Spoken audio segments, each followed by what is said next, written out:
This is an actual attempt to get people talking about masturbation with their friends, and I don't mean I better rephrase that slightly better. Now, I feel like I've made space for this video over the last few months.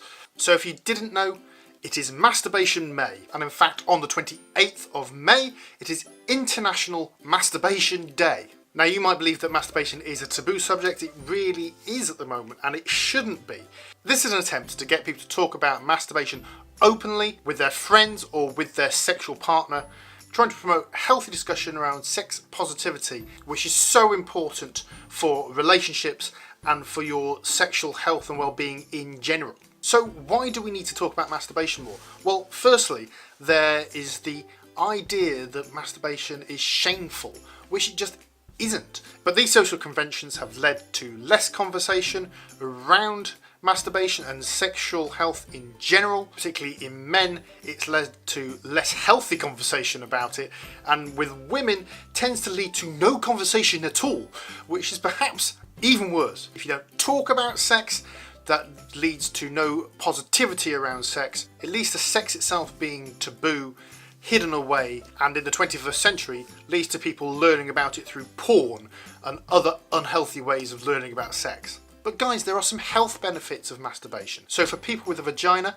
it prevents cervical and urinary tract infections, and this is because it flushes bacteria out of that area and out of your system in general. It reduces insomnia because it releases chemicals which help you sleep. And it also increases your pelvic floor strength because of the convulsions of orgasm. For people with a penis, it potentially helps reduce prostate cancer and is also known to relieve stress. I mean, most of us have used it to relieve stress, haven't we? And for everybody, it improves immunity because it releases cortisol around your bloodstream, and more orgasms lead to reduced blood pressure and increased self-esteem. And of course, one of the best things about masturbation is the fact that there is no risk of pregnancy. So if you're in a relationship with somebody, or you've met somebody for the first time and you want to get down to it, but there is no contraception available, then masturbation is one of the best things you can do, which is still having fun with your partner, but there is no risk of getting pregnant. Now, people often ask about masturbation, how often is normal? Well, studies kind of show that most people masturbate about 3 or 4 times a week, but there's no such thing as a normal amount.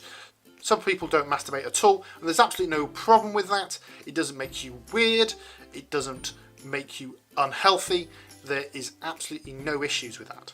Can you masturbate too much? Well, generally no, but if masturbation is getting in the way of a healthy social life, or your life in general, or you could potentially hurt yourself by doing it too much. If you're getting a rash or irritation, then it's probably time to tone it down a bit.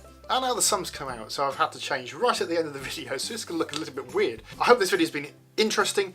If you liked it, give it a thumbs up, and remember to subscribe to my channel for more like this coming in the future, and I will see you next time. Bye bye.